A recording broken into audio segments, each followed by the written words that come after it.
Good morning students. आज हम permutation में कुछ प्रमेय करेंगे। जैसे पहली प्रमेय है इसमें n संकेतों के फैक्टोरियल n क्रमचयों का समुच्चय Pn क्रमचय गुणन संक्रिया के लिए एक परिमित ग्रुप है। ये हमें पता है कि यदि किसी सेट में 3 अवयव हैं तो उसमें फैक्टोरियल 3 क्रमचय हो सकते हैं। यदि 3 अवयव हैं तो फैक्टोरियल 3 क्रमचय हो सकते हैं। तो n संकेतों के फैक्टोरियल n क्रमचय होंगे और उनका समुच्चय में Pn ले लिया। प्रूव ये करना है कि उसमें जो क्रमचय हैं समुच्चय में फैक्टोरियल n क्रमचय हैं वो एक गुणन संक्रिया के लिए एक ग्रुप बनाते हैं। ग्रुप में क्या होना चाहिए? ग्रुप हम पहले पढ़ चुके हैं, उसकी परिभाषा। ग्रुप के लिए एक तो अरिक्त समुच्चय होना चाहिए, एक द्विआधारी संक्रिया परिभाषित होनी चाहिए, उसके बाद में फिर 4 प्रॉपर्टीज होनी चाहिए। संवृत्तता का नियम जिसको क्लोजर प्रॉपर्टी कहते हैं, साचर्य का नियम associativity, existence of identity, existence of inverse element. 4 property होनी चाहिए। सबसे पहला इसमें कि वो अरिक्त समुच्चय होना चाहिए। अब इसमें क्योंकि फैक्टोरियल n क्रमचय दे रखे हैं, n संकेतों का है, n अवयव है उसमें, तो फैक्टोरियल n क्रमचय होंगे। तो फैक्टोरियल n क्रमचय दे रखे हैं तो ये एक अरिक्त समुच्चय हो गया। Pn जो है वो एक अरिक्त समुच्चय है। दूसरा, क्रमचयों का गुणन इसमें द्विआधारी संक्रिया दे रखी है, तो हमें सिद्ध ये करना है कि ये तो क्रमचयों का अरिक्त समुच्चय हो गया, ये 2 क्रमचयों की गुणन संक्रिया हो गई, तो ये एक ग्रुप है। ये सिद्ध करना है। पहले हम लेके चलते हैं संवृत्तता का नियम। संवृत्तता के नियम में क्या करते हैं? उस समुच्चय में से 2 अवयव ले लेंगे, दोनों के बीच में द्विआधारी संक्रिया लगाएंगे। यदि उनका रिजल्ट भी उसी समुच्चय में आता हो Pn में, तो हम कह दें कि ये संवृत्तता के नियम का पालन करता है। जैसे इसमें हमने 2 क्रमचय ले लिए f और g। f क्रमचय क्या होता है? ये एक ही है, आच्छादक है। किस पे? n अवयवों के समुच्चय पे, स्वयं पे ही। x1, x2, x3, xn अवयव हैं। जब n अवयव होंगे तो फैक्टोरियल n क्रमचय होंगे। तो इसमें 2 हमने f और g 2 क्रमचय ले लिए। ये दोनों के दोनों एक ही हैं, आच्छादक फलन है। किस पे? स्वयं n अवयवों के परिमित समुच्चय पर। फिर f और g दोनों एक ही आच्छादक हैं, तो दोनों का संयुक्त फलन जिसको हम गुणा कहते हैं, f और g का गुणा, दोनों का संयुक्त फलन भी f star g star f भी एक ही आच्छादक होगा। यदि 2 1:1 फलन ले लें, हम दोनों के दोनों प्रतिचित्रण ले लें, तो उनका मल्टीप्लिकेशन भी या संयुक्त फलन भी एक ही आच्छादक फलन होगा। जैसे f Pn में से ले लिया, ये एक ही आच्छादक है। g Pn में से ले लिया, ये 1:1 है। दोनों के बीच में द्विआधारी संक्रिया लगाई, संयुक्त फलन आ गया f स्टार g।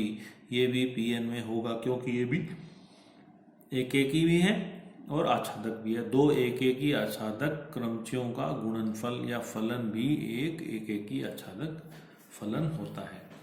तो यह संवृत्तता के नियम का पालन करता है। जीवन आ गया इसमें, जीवन का ये पालन करता है। अब दूसरा हम लेते हैं इसमें कि साचर्यता का नियम। साचर्यता के नियम में क्या करते हैं? एसोसिएटिविटी में 3 क्रमचय ले लेंगे, f g h। 3 क्रमचय ले लिए हमने Pn में से। तो अब f g h को लिख सकते हैं f star g star h, इनको इकट्ठा लिख दिया, is equal to f star g star h या f g h। क्रमचय गुणन जो है ये साचर्यता के नियम का पालन करता है। आगे इसमें तीसरी प्रॉपर्टी लेते हैं। तीसरी प्रॉपर्टी है तत्समक अवयव का अस्तित्व, existence of identity element. Identity element क्या होता है? जोड़ के लिए आइडेंटिटी एलिमेंट 0 होता है। किसी भी संख्या में जोड़ दें वही संख्या वापस आएगी। गुणन के लिए आइडेंटिटी एलिमेंट 1 होता है। किसी से भी मल्टीप्लाई कर दें आप, वो वापस वही संख्या आ जाएगी। तो ये कहता है कि क्रमचयों में भी आइडेंटिटी क्रमचय होता है। तो यदि एक्स आई हमने एस का एक अवयव ले लिया, एस क्या है, x1 x2 x3 n अवयवों का एक समुच्चय है जहां पे i का मान 1 2 3 n है। तो for all f belongs to pn के लिए i बिलोंग्स टू pn एक ऐसा क्रमचय होगा कि यदि f को इसके साथ संयुक्त फलन करें i के साथ में, तो ये आ जाएगा f i x i। i x i का मतलब आइडेंटिटी एलिमेंट को किसी के साथ मल्टीप्लाई करेंगे वही वापस आ जाएगा। तो ये आ गया f star i x i is equal to f x i. इसी तरह से i o f x i is equal to, ये स्टार है, i f x i is equal to f x i. तो ये i जो है pn का तत्समक अवयव है, क्रमचय है। आखिरी प्रॉपर्टी इसकी कि प्रतिलोम का अस्तित्व, एग्जिस्टेंस ऑफ इनवर्स एलिमेंट। यदि f pn का स्वेच्छाग्रहित अवयव है तो f क्या है, एकेकी भी हुआ, आच्छादक प्रतिचित्रण हुआ, और ये किस पे होगा, स्वयं समुच्चय s पर है। अतः f इनवर्स भी एक प्रतिचित्रण है। जब f 1 1 है, ऑन 2 है, तो f इनवर्स भी 1 1 ऑन 2 होगा। इसका इनवर्स या प्रतिलोम भी 1 1 ऑन 2 होगा, तो f इनवर्स भी pn में होगा। अब f star f inverse x is equal to f inverse x, तो f और f इनवर्स कैंसिल हो जाएंगे, x आ जाएगा, x को लिख सकते हैं ix, identity x। f inverse star f x is equal to f inverse f x is equal to x is equal to ix।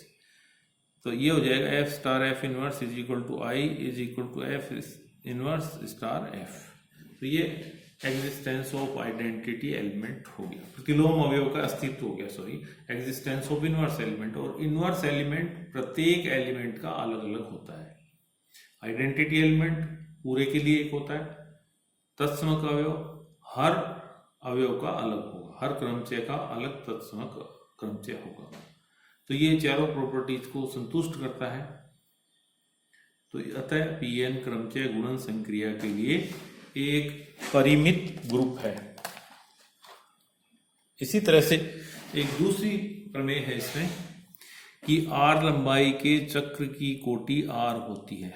r लंबाई के चक्र की कोटि, r लंबाई के चक्र का मतलब जिसमें r अवयव हो, जैसे ये लिखा हमने f is equal to x1 x2 x3 xr, तो ये r लंबाई का चक्र हो गया। तो ये कहते हैं इसकी कोटि भी r होती है। कोटि का मतलब इसमें इसकी पावर r कर दें तो तत्समक क्रमचय आना चाहिए। पहले तो क्रमचय चक्र क्या होता है, यदि चक्र वो होता है जिसमें x1 के साथ f ले लें तो x2 आ जाए, x2 के साथ ले लें तो x3 आ जाए, x3 के साथ ले लें उससे नेक्स्ट इमेज आ जाए, उससे नेक्स्ट आ जाए। x1 लिया तो x2 आ गया, x2 लिया तो x3 आ गया, x3 लिया तो x4 आ गया। इसी तरह से xr माइनस 1 x1 लिया तो ये लास्ट में इसका आ जाता है xr, और जब लास्ट वाले की इमेज लेंगे इसकी तो ये आ जाता है वापिस ये, तो ये चक्र फिर वापिस स्टार्ट हो जाता है, यहाँ से ये इस पे आ जाएगा। अब ये कहता है कि जब f r x1 is equal to x1, x2 के लिए भी ऐसा ही होगा, x3 के लिए भी ऐसा ही होगा, और xi के लिए भी ऐसा ही होगा, यानी कि वो ही अवयव वापिस आ जाएगा यदि r ले हम।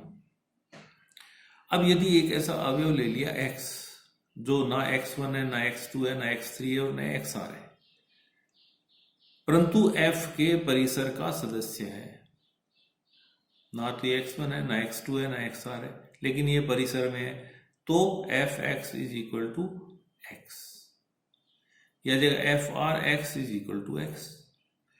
तो ये कहता है कि फर्स्ट और सेकंड से, एक तो फर्स्ट तो ये होगी, सेकंड ये हो गई, तो ये आ जाएगा fr(x) is equal to x, या x से x कैंसिल कर दे तो fr is equal to i।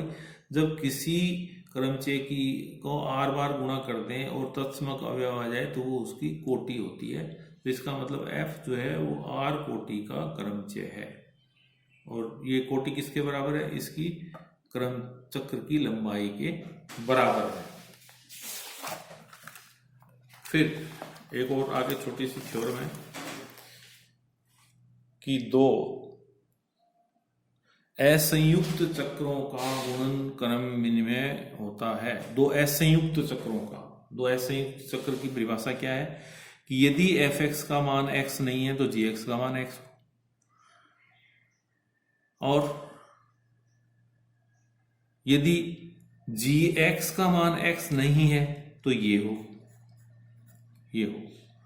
F x is equal to x हो। यदि एफ एक्स का मान एक्स नहीं है तो g x is equal to x हो, और जी एक्स का मान एक्स नहीं है तो f x is equal to x हो। पहला हम लिख के चलते हैं कि एफ एक्स का मान एक्स नहीं है तो जी एक्स का मान एक्स है। इसको दोनों तरफ एफ से मल्टीप्लाई कर दें तो आ जाएगा f g x is equal to f x. इसी तरह से जब जी एक्स का मान एक्स है तो एफ एक्स का मान एक्स नहीं है, इसको फिर दोनों तरफ जी एक्स एफ एक्स से मल्टीप्लाई कर दें इसको तो ये आ जाएगा g f x is equal to f x. तो ये दोनों से मिला के हो जाएगा f g x is equal to g f x. Similarly दूसरी डेफिनेशन लेके चलें कि जब एफ एक्स का मान एक्स हो तो जी एक्स का मान एक्स नहीं है, तो ये आ जाएगा g f x is equal to g f x is equal to f x. तो f g is equal to g f x. तो ये दोनों कोमूटेटिव होते हैं, ये दोनों के दोनों कोमूटेटिव होते हैं। इसका एक छोटा सा एग्जाम्पल लेते हैं। इसका एक छोटा सा एग्जाम्पल लिया हमने, और ये एग्जाम्पल है कि P5 में, P5 का मतलब इसमें होता है, P5 का मतलब इसमें होता है कि ये 5 अवयव हों उसमें।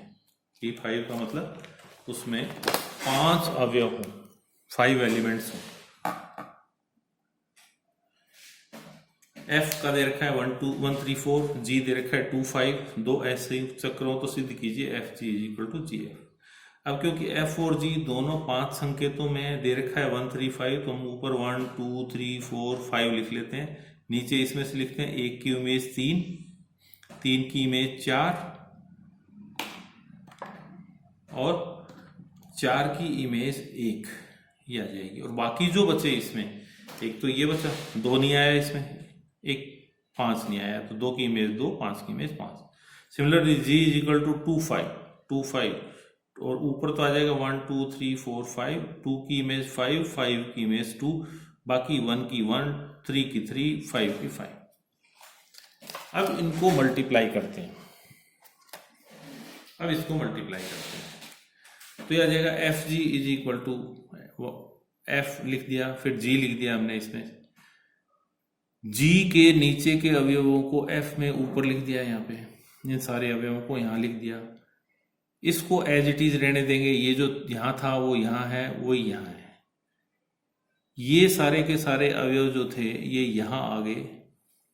अब 1 की इमेज इसमें देखते हैं 3, 5 की इमेज देखते हैं 5, 3 की इमेज देखते हैं 4, 4 की इमेज देखते हैं 1, 2 की इमेज देखते हैं 2। तो इसमें से जो कॉमन है उसको छोड़ देंगे, बाकी ऊपर की संख्या ये ले लेंगे और परिसर इसका 3 5 4 2 1 ले लेंगे। तो ये आ गया एफ जी। इसी तरह से जी एफ निकालते हैं, तो जी ले लिया पहले, फिर एफ ले लिया। एफ के जो परिसर के अवयव हैं वो जी में लिख दिए ऊपर, फिर इसको एज इट इज रहने दिया, ये सब में ऐसा का ऐसा ही रहता है। फिर इसमें 3 की इमेज देख ली, इसमें 3 है, 2 की इमेज देख ली 5 है, 4 की इमेज 4 है, 1 की इमेज 1 है और 5 की इमेज 2 है। इससे हमने ये निकाला, तो दोनों मान बराबर आ रहे हैं, इसका मतलब ये क्रम विनिमय होता है।